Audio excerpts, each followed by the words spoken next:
I have got some ghost stories for you.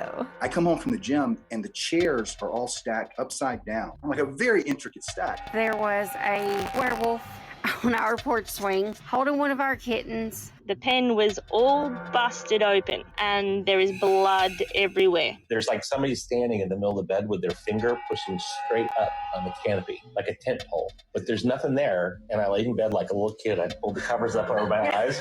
This little boy told paranormal investigators, apparently my grandfather came back from the dead to harass a toddler. So that is my ghost story.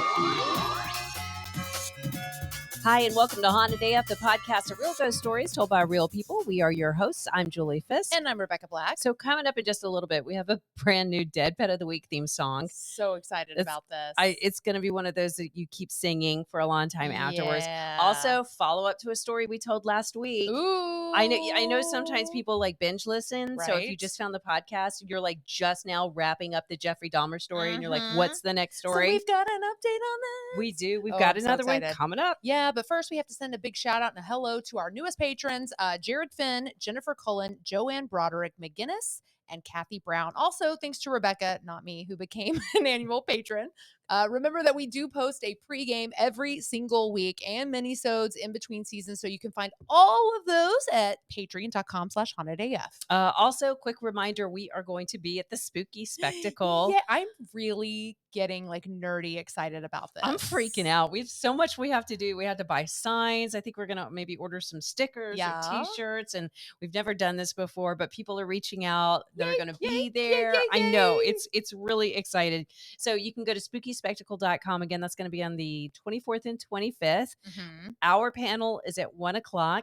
And I think what we're going to do is maybe even set up our equipment and record and have people come up and tell their stories. Okay, I'm loving that. Why the hell not? Yeah. We always need more stories. Also, it's like a free extra podcast for you peoples. Yeah, and if you go to Facebook and look up Spooky Spectacle, make sure it's the one in Granbury. I don't know if they have them anywhere, but whatever. They've got a Facebook page, so they have other events that they're going to have outside of just the expo itself there in Granbury. So that's a good way to keep up with all the other fun stuff.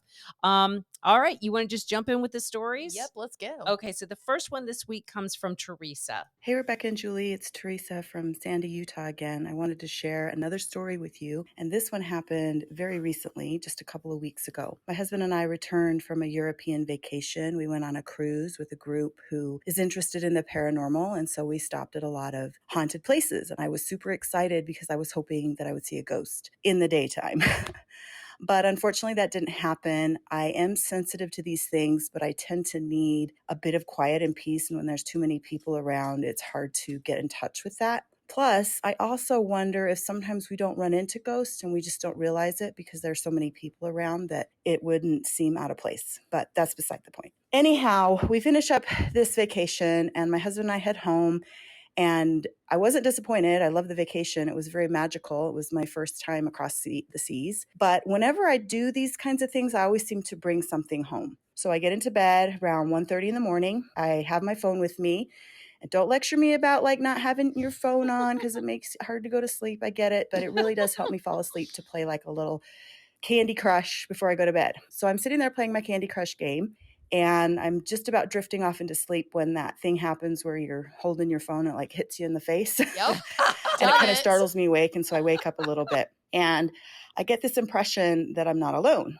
So I put my phone down to peek over my covers and about 3 feet from my bed is standing a person with about 5 feet tall. I can't tell if it's a male or female, kind of gender neutral, and has a mop of curly blonde hair. I don't know if you guys remember the show Greatest American Hero. Yes. But that's what it looked like, this afro hair. And it scares me to death because not only is it in full color, but it has its own light source. Like it's glowing or like this. It's lit up by a light underneath it. So I freak out and I flip on the light, jump out of bed. I don't know why I jump out of bed. You think that's a bad thing to do. I'm not going to like want to fist fight it. And my heart is going a million miles an hour. Now, in the past, when things like this would happen, my husband wouldn't wake up and I would have to scream at him and punch him. But he wakes up and he's like, what is going on? he's got a CPAP mask on. Oh So he has no. to take his little apparatus off so I can talk to him. And I explain to him what's happened. I go and show the exact spot it was standing. I tell him all these things and he gets really quiet. And I'm like, what? And he's like, well, I really don't want to tell you this, but right before you woke me up, I was dreaming about that very person. They were standing about 5 feet tall. They had a mop of blonde curly hair like an afro. And I said, an afro, because I didn't tell him it was an afro. Right. Yeah, like the greatest American hero guy. And I'm like, yeah, exactly. And he's like, yeah. And there were 2 other people with him just standing kind of in the background. And they were just standing there all curious. And it scared me to death because that's exactly because I often get impressions from the ghosts too. Like I can tell if they're troublesome. This one wasn't troublesome. It was just they're like kind of curious, like looking in on us. So anyway, either he's dreaming what I'm seeing or I'm seeing what he's dreaming. And the scariest part is that there were 2 other people that I didn't see. So thanks for letting me share the scariest story that has happened to me most frequently. And because of it, I have not been able to sleep very well for probably 2 weeks. Take care. Wow, Teresa. I just love the idea of a glowing afro. I don't know why that weirdly makes me happy. Was it? Yeah, is it like some sort of angel? Do you remember that show? I Like, don't. I'm sure you don't, because I was like a baby when that was on. But Yeah. I remember, believe it or not, I know the walking on song. it. I never thought I would be. Okay, But I know the Seinfeld version of that. Oh. Believe it or not, George isn't at home, so leave a message at the beep. That was his answering machine. I know, stupid. no, which is actually infinitely better than the original. The original song. But the Greatest American Hero was kind of hot. Yeah. You know, like 80s hot with the I can't curly lie. hair. I'm picturing some sort of like Grecian god man with like muscles bulging and like this white half off flowy robe situation and Yeah. this curly afro just gleaming. Yeah, no, that sounds good. That works Right. for me. Okay. It was hot until her husband saw it too. Then it's like, oh, Oh, well, you've ruined my fantasy, husband. Way to ruin everything. And the fact that he brought 2 friends, it's like, no. No. That's too no. many. Yeah, Too many. It's not that kind of party. All right, our next story comes from Alexis. And she says, one night I was in bed and trying to fall asleep when I heard what sounded like a large gathering of people speaking to each other quietly. I got up and went to the living room, which is where it sounded like it was coming from. All of a sudden, the whispering stopped, but there was no one there. So I chalked it up to my imagination and just went back to bed. About 2 minutes later, I heard the piano playing, like what you would hear in a church. Oh my God, that is extra creepy.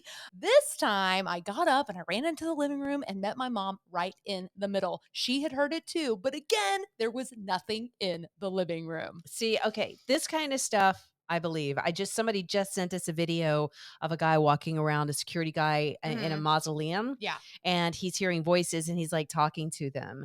And she's like, help me. And he says, where are you? And she's like, you can't see me. Is that my cat? It is. Oh, Sorry. It's like you said, help me. And Help he me. like responded. But see, that's like, to me, I'm like, yeah, you got your friend in there and you're filming TikToks. Yeah, messing around. Yeah, these freak me out. Yeah, I no love these kinds kidding. of stories. Okay, this next one is from Eddie. Hi, I recently started listening to you girls and you're hilarious. The stories are amazing too. I do have a ghost story for you. Yay. It happened about 13 years ago when I was staying with my parents. So I was sleeping in the basement and my little brother had a bed on the other side of the room. I woke up when he came to bed that night and noticed that there was a lady in a white dress walking behind him. So the next morning I asked, what girl did you have over last night? And he just looks at me and says, bro, I didn't bring anyone down last night. So a few days later, my grandma, who was also staying with my parents and has her own room upstairs, tells us that she's been talking to a lady in white who keeps coming into her room at night. My parents aren't together anymore, but when we go to see my dad, we make sure to say hi to the lady in white. Grandma just up there hanging out. Yeah, she's like, she's so nice. Yeah, and I needed a friend. Yeah, she doesn't use the doorknob. She just comes right on in. All right, so this next one comes from Joe. When your friends have passed and they breathe their last and the hurt won't go away. Hey. And late at night, are they tricks of light or did they decide to stay? When you hear that purr but you're not quite sure, is it comfort that you seek? When the shadows crawl down along the wall, it's the dead pet of the week. Arr, I need like a giant stein of something. I'm sad that I don't have an eye patch on for that because that's totally like the tune of the sea shanties. That is Joe from Canada. Amazing Joe from Canada. Love it so much. And Joe actually had a really great ghost story. But his sound was so messed up. The audio, Oh. I almost played it just because it sounded haunted. There would be one Yeah. point he was like, "Hi, this is Joe." Yeah, it was really What freaky. if Joe is really haunted though? Had a really great ghost story. So Joe, you're going to need to re-record that for us. But this Dead Pet of the Week story actually comes from Keely. When I was a little girl, we had a yellow lab named Susie.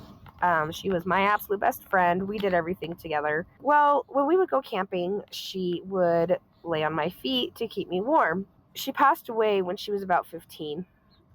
We went camping later that summer and it was a little cold. I was having a hard time sleeping because of it. And all of a sudden, I felt something curl up across my feet. Looked up. Obviously, there wasn't anything there. But I went right to sleep because she was laying on my feet. The next story, I had a cat a few years ago, and my parents ended up taking him in for me. I wasn't able to keep him anymore. But anytime I would go over and visit, as soon as he heard me coming, he would get excited and he would just start meowing and he would run and jump into my arms. He ended up passing away. He got hit by a car. I remember going over to my mom's house, and it still happens every once in a while, but out of the corner of my eye, I see this little black and white cat. And so I look over and, he's not there. But there's times where I'll go over and I'll feel a cat crawl up on top of me and curl up. And my parents don't have inside cats, and they definitely don't have a black and white one. So anyways, I hope you guys enjoyed it.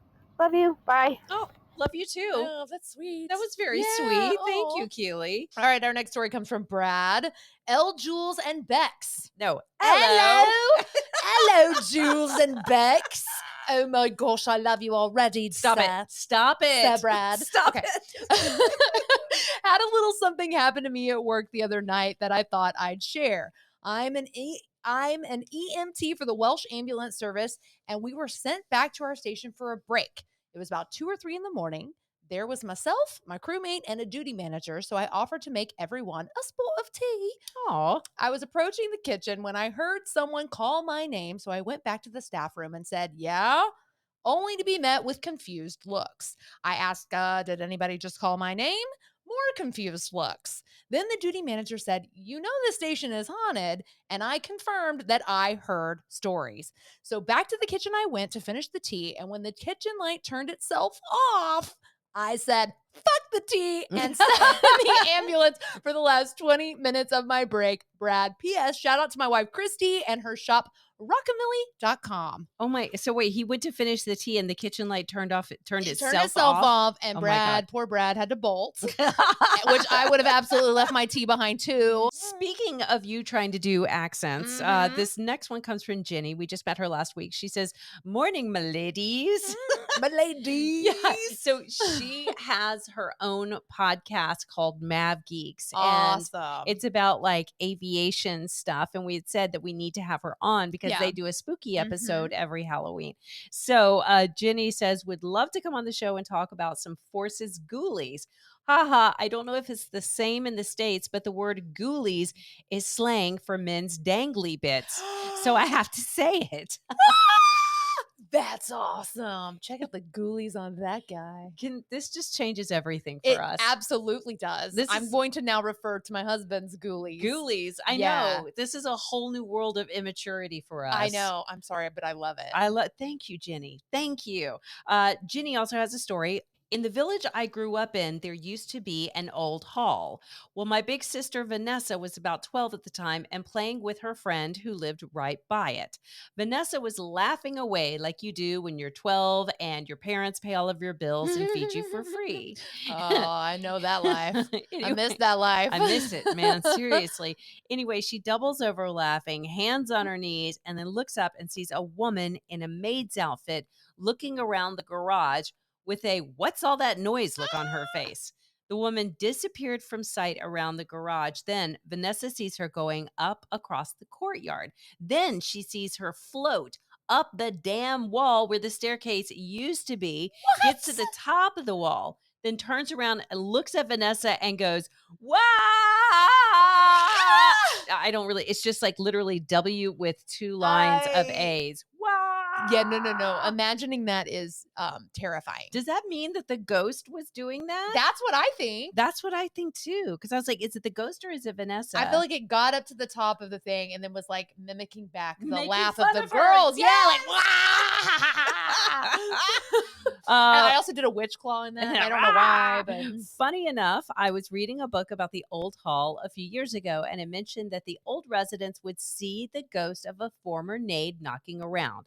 Look forward to hearing from you both soon, precious ones. Jenny. Love Jenny so much. That's a great story, Yeah. Jenny. So yeah, we promise we're going to do our best to get Jenny on before Halloween this season. Okay, so Rebecca has been really cool about collecting spooky news for us lately, and you just sent me one on Instagram. I did, and this is about a vampire. Have we ever had any type of vampire story on the podcast? I don't think so. I don't think so either. I don't believe in vampires. I don't either, but there are a weird group of people like in real life that drink blood and call themselves vampires now. Yeah, I definitely believe. I know that happens, but Yeah. I don't believe that there's like, oh my word, if only there was like a what we do in the shadows kind of situation somewhere. Good God, yes. If that was real, like I would just want to go and hang out with all those vampires because it's so funny. I would already be dead because I'd be trying to hang out with them and they'd be like, shut up and kill her. Yeah. Then again, we're not virgins, so they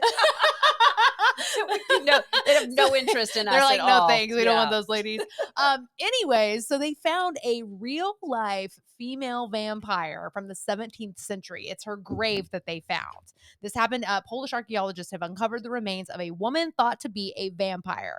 Her grave dates back to the 17th century when fears about people returning from the dead were prevalent. And what they found was a a sickle across her throat. Can you do the sickle thing? Is that another way to kill a vampire? Like not just stake through the heart or... I literally have no idea. I need to do some more research on that. That's my bad. No, I remember listening to a lore episode about vampires and same thing where they would do certain things whenever they would bury a body thinking that it was a might vampire. come back. Yeah. Well, I guess it worked. So there is that. I mean, as far as we know, she hasn't been back. All right. So we talked last week about Diane. We shared a couple of her stories, and I told you guys that she had one more that we needed to share. So in college, I dated Todd. He was nice at first. Lots of love bombing while slowly kicking the chair out from underneath me. Ooh, I've had this. I just want to say that Todd is the male version of a Karen. Oh, really? Oh, I think so. I agree with you. Did you ever watch Crazy Ex-Girlfriend? Oh, the TV show? Yes. Yes. Love that show. Do you remember the Love Colonel song? No, I don't. He's giving me love Colonel. Yes. Okay. So, love bombing. This sounds a little worse, but sorry, heavy boobs is the only one that comes to mind. Heavy boobs. And I'm like, I don't know what heavy boobs are like, but I understand after the song. I'm sorry. I have derailed us completely. I need to binge watch Crazy Ex-Girlfriend. It's so good. It's such a great It's so good. All the songs are just They're like hilarious. with period sex. Yeah, God, yes. I forgot how brilliant that show is. I just poked myself in the face with my papers. I'm so excited about all of Crazy Ex-Girlfriend. Anyhow, here we go. Lots of love bombing while slowly kicking the chair out from underneath me. He was a strange guy who turned out to be violent and abusive. He even slut-shamed me for not being a virgin when we met. Yeah, what an asshole. Todd was a very jealous man, though I gave him no reason to be. He'd say things like he had me followed from school or work and that I'd better not look at another man. He told me that he'd kill me and put my body in a vat of acid so no one would ever find me. He was a power lifter and may have been on steroids, though he denied it. Probably. Eventually, I got the courage to break up with him. Man, it was liberating. Girl, good job getting away from that because that sounds horrible. Yeah. I hope Todd's dead, honestly. Well, funny you should say that. Wow. Well, Todd's best friend, Jim, and I grew closer after the breakup. Oh, dang. Todd was pissed and he felt betrayed and then got angry and bitter when we got married. Ooh, yep. Over the years after that, Todd would call out of the blue and say things like, I see you're getting fat. This guy, man, he's just a prince. I know. I hate this guy. Oh. There was no caller ID back then. So if the phone rang, you actually had to pick it up and talk. Boo. It affected me at first, but after a while, I was over it and him. Eventually, we stopped hearing from him and he dropped off the map, which was great. Jim and I later divorced, but remain extremely close friends and even live together now. Many years later, social media happened. Jim and I decided to look up Todd to see what had happened to him. Well, he didn't have any social media accounts at all, which was weird. I decided to Google him, and that's when I found his obituary. I was stunned, but confirmed it with Jim that the name and birth date were correct. We even checked findagrave.com to confirm it. For the first time in decades, I actually felt like I could breathe again. So one night last year, Jim and I were sitting in the living room watching TV when the phone rang. I have a phone service that goes through my cable company, so whenever someone calls, their name and number pop up on my TV screen.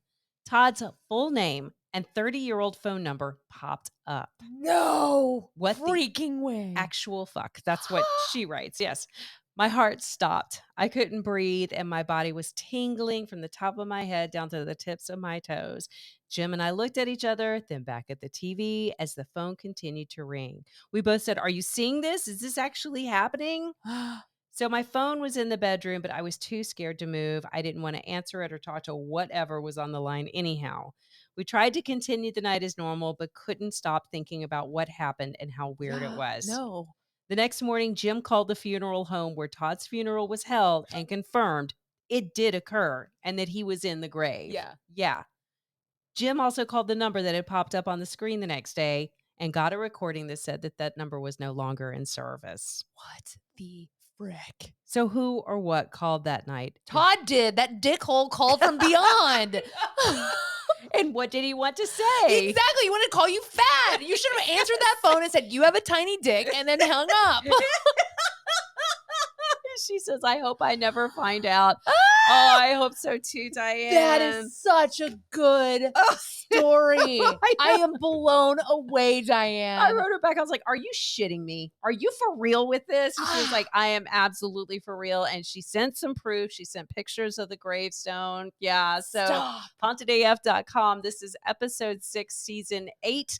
So go and look for everything that Diane said. Yes, and don't forget that you can find this week's companion blog at hauntedaf.com. We got all the pictures, all the links. Did you just say that? I did just say that. And I then repeated it like a fucking idiot. Well, no, remind them to go to the merchandise, go to the online store. Don't forget, check out our merch while you're there at hauntedaf.com and buy all our stuff. Yeah, and the cute little socks. Oh my God. The cute little socks. I thought they were baby socks. Sorry. But no, you can buy them and actually wear them on your normal human size feet.